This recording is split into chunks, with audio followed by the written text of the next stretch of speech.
You want to listen to a podcast? By who? Georgia GOP Congressman Doug Collins. How is it? The greatest thing I have ever heard in my whole life. I could not believe my ears. In this house, wherever the rules are disregarded, chaos and mob rule. It has been said today, where is bravery? I'll tell you where bravery is found and courage is found. It's found in this minority who has lived through the last year of nothing but rules being broken, people being put down, questions not being answered. And this majority say, be damned with anything else. We're going to impeach and do whatever we want to do. Why? Because we won an election. I guarantee you, one day you'll be back in the minority and it ain't going to be that fun. Hey everybody, welcome back to the podcast. Glad to have you here on this Monday.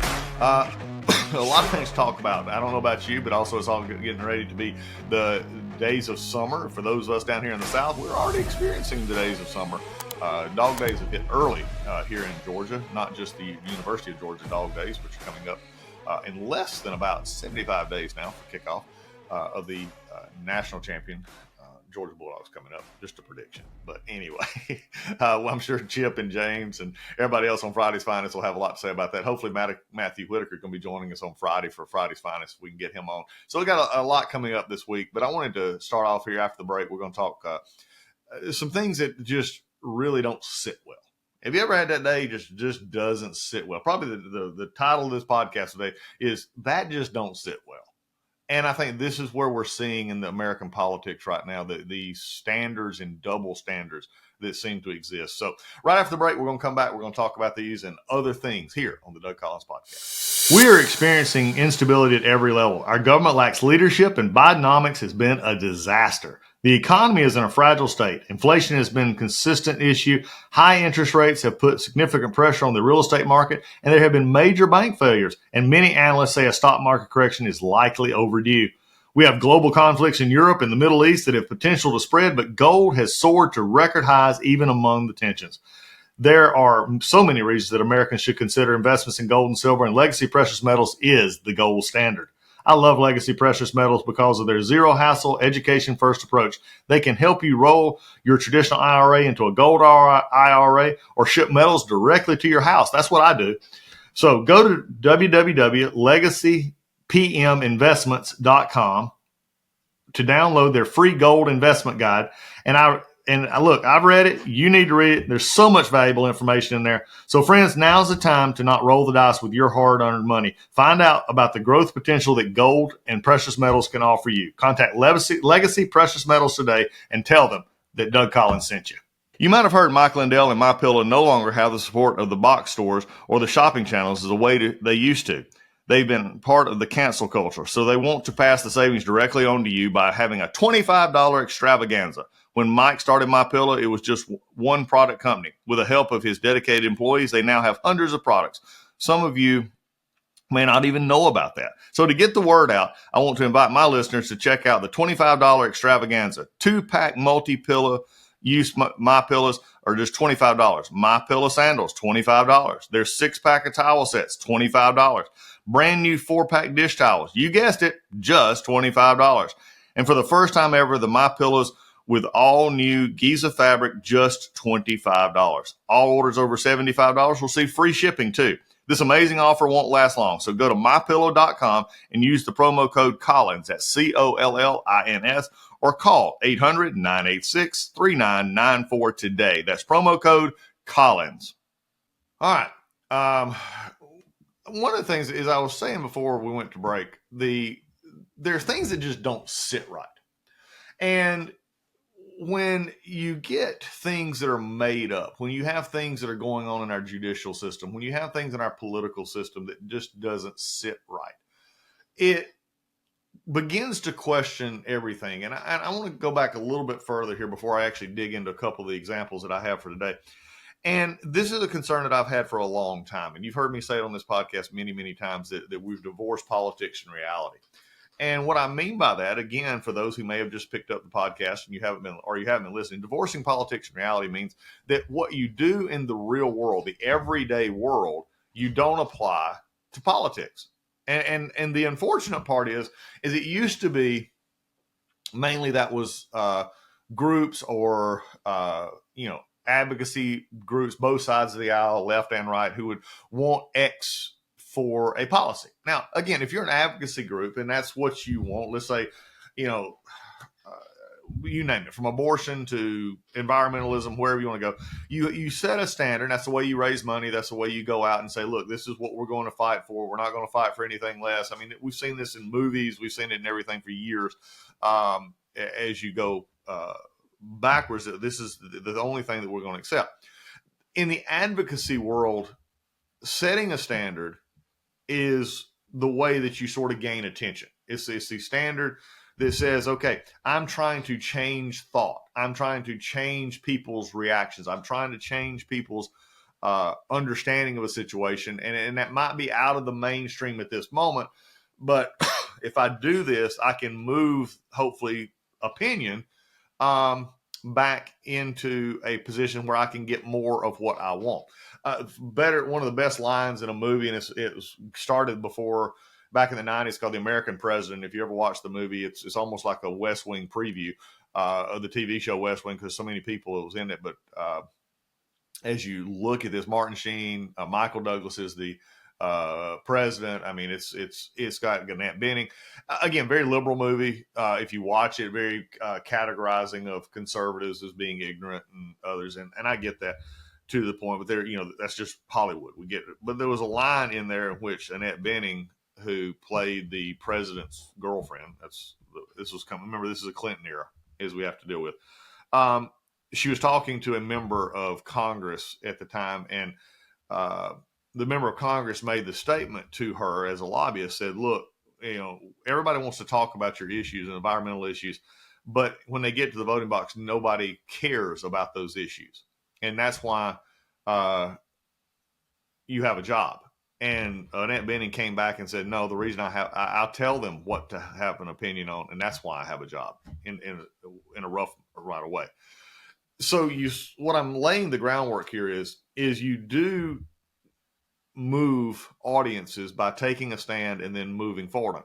Where you lose in this argument is if that's the only thing you will take. You'll become more and more marginalized in this setup if you say, we're only going to take X, we don't take anything less. And again, in a moral issue, there are sometimes those are going to be your ad. For those who are against the death penalty, I mean, it's hard to accept, that anything less than that. But if they're practical in what they're looking at, they're saying, okay, if I can reduce the capital punishment rate from 20 a year to 10 a year, because we're getting better forensics, we're getting better whatever you got, then that's an improvement.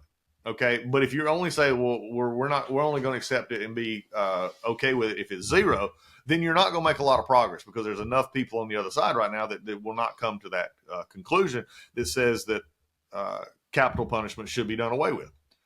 I bring all of this up to say these things don't sit well. And when I mean that, it is the arcane positions that you have, and you take one area as such as politics, divorce, and politics reality, and then you have the other position here, is that what is better for or good for me is maybe not good for you.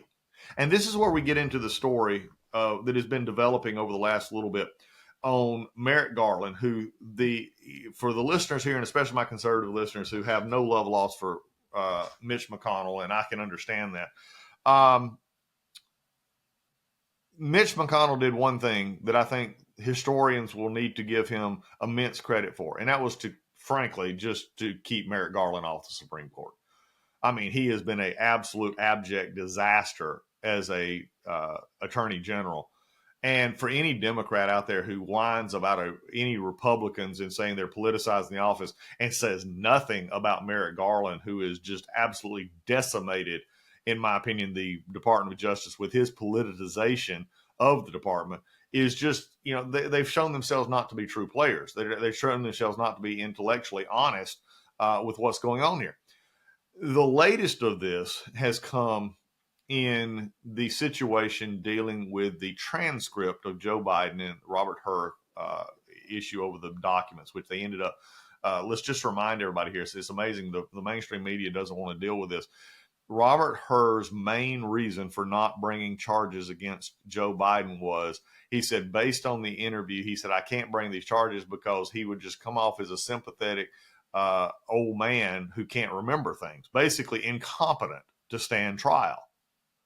Now, I want you to deeply understand what was just stated in that report, which we discussed, in depth a while back. But I want to bring it back up because the transcript, once it was released, showed the answers, showed the spin that the White House tried to put upon it was just frankly wrong. Even Democrats who spent lots of time when Hur was on the Hill categorizing what he said was political and shouldn't have been said, have the problem of the words spoken by Joe Biden and the confusion and the rambling, the issues that showed that this prosecutor said, I can't bring this because I have what is in essence an incompetent witness. Democrats may not like that, but that's the truth. Now, what is warning from Capitol Hill and fully within the rights of the Judiciary Committee in the House to ask for is the audio transcript of this. Now, the White House has said that it claims executive privilege over the audio. Absolutely clueless where this comes from. Okay. If it was executive privilege on these audio, then it should have been executive privilege over the transcript. And this is not happening. In fact, it's out in the open now. That the transcript has been publicly available for a while.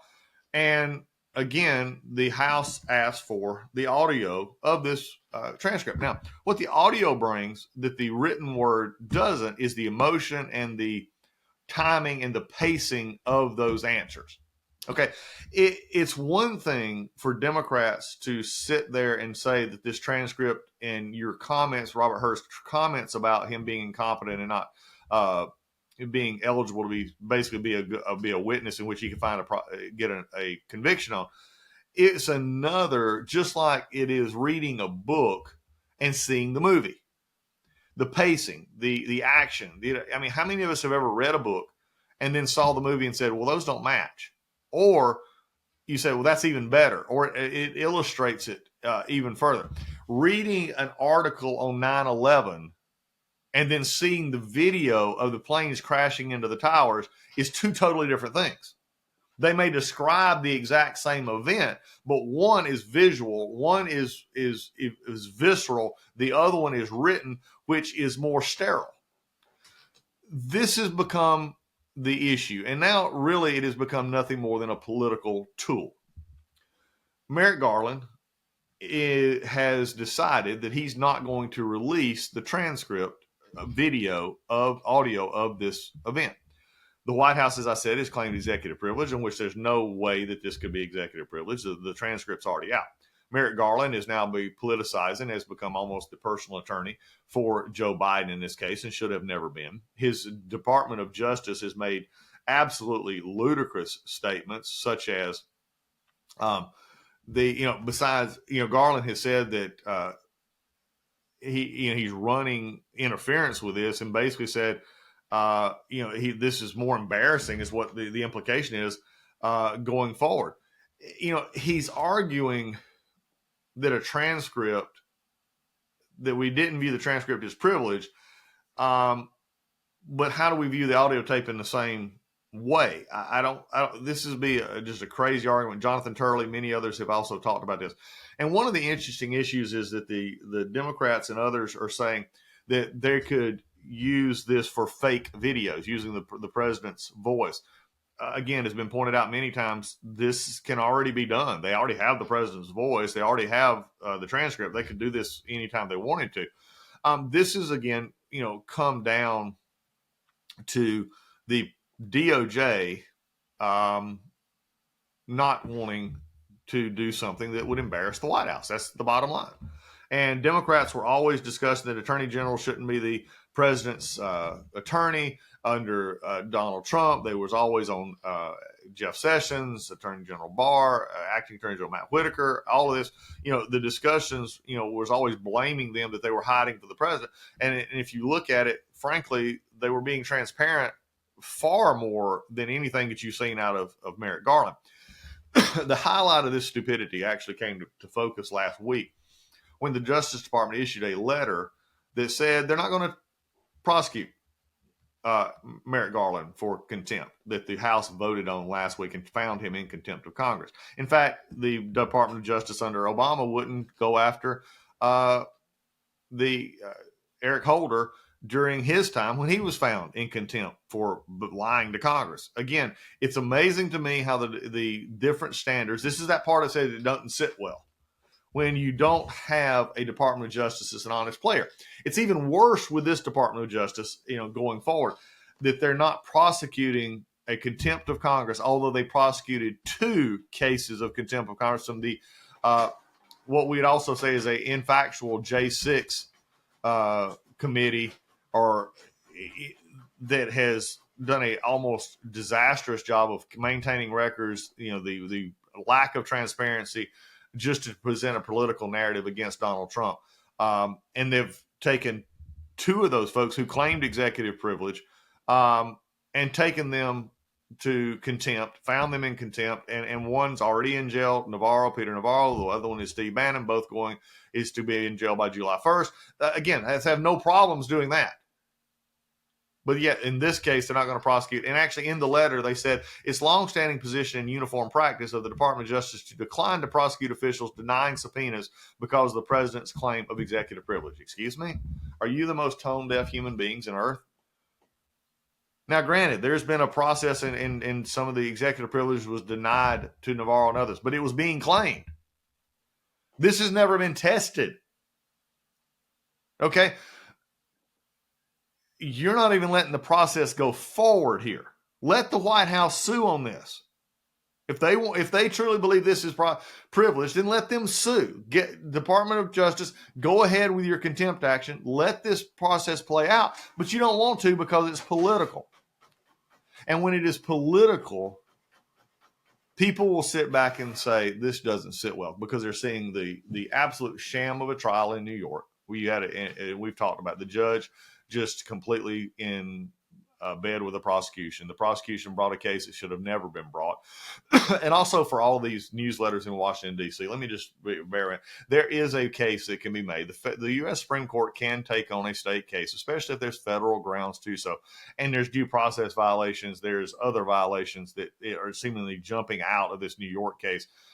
Could it take a while if the Supreme Court would even hear it? Yes. But it is, for all these people who keep mocking, these reporters who keep mocking the idea that the Supreme Court could actually do something in the case are just being political, as they always are, in favor of the Democrats. Because, you can go back to just very high-profile cases. Bush v. Gore in Florida came from a Florida case that went to the Supreme Court. It can be done. It's done all the time. All right, especially when federal constitutional violations have occurred. So as we look at this day, when it just doesn't sit well, there's a reason it doesn't sit well. And also from a perspective of why is this going on in a time in which we have lower and lower standards in our Department of Justice, our executive branch, our legislative branch, and our judicial branch. The only thing that the Democrats, and if you notice this, what they do is they begin to attack. Democrats have done this ever since they gained control in 2018. When they came in 2019, as I was ranking member of Judiciary, all Jerry Nadler wanted to do was go after Donald Trump. That's all they wanted to do. Go after Donald Trump, go after Donald Trump, go after Donald Trump. They did nothing else. Even when the White House reached out to do bipartisan things, they wouldn't do it. Pelosi continued to push this banner. Now under Durbin in the Senate Judiciary Committee, Dick Durbin is only going after the Supreme Court and dealing with ethics issues and calling out every little thing. It's amazing how they only seem to call out conservative justices for trips or other things like Clarence Thomas, but nothing on book tours and others for other justices, liberal justices on the court. Again, it just doesn't sit well. So, folks, I'm bringing this out for you because maybe you didn't, if you've heard it, you just sort of pass it off. But this is why you're seeing right now and why I believe the Joe Biden campaign is struggling so mightily. People are seeing things that just don't sit well. They may not like Donald Trump. They may not like conservatives. But just as they see the double standard And people who are not politically motivated, maybe like most of the listeners of this podcast, probably are in the top 10% of political IQ in the country. But there are a lot of people out there who only follow this casually, and they're beginning to see, hey, this just doesn't sit well. And so I wanted you to think about this a little bit. And again, this one is just a ludicrous case of why they would not prosecute this or bring it forward. And then it's real easy to fix this. Just turn over the audio tape. I've heard no legal scholar at this point come out and say there's a reason to keep this under executive privilege. They're just not. The transcript is out. The audio just simply clarifies what Robert Hur's opinion was based on, and that was an actual in-person interview with the sitting president, and he determined he was too incompetent to stand trial. That's the bottom line. The Democrats don't want to talk about it. And when they don't prosecute it, but yet they put people in jail for basically the very same thing. Remember, now some of you'll say, well, their claims of executive privilege wasn't held up. Well, explain to me how this one's held up. It's not held up. You proceeded with the case anyway, even though they claimed executive privilege, which hadn't been adjudicated yet. And now you're not bringing it against Merrick Garland, who's not been adjudicated, and saying that this executive privilege will stand. That's what just doesn't sit well. And when people look at it and they think it doesn't sit well, that's when we get the situation like we have in America right now, where nobody trusts anything. So going into this election here on this Monday, there's you something to think about. If it doesn't sit well, ask a few more questions. If it doesn't sit well, ask why it doesn't sit well. No matter what your political leanings are, ask the questions. Why does this not sit well? We do this for both parties.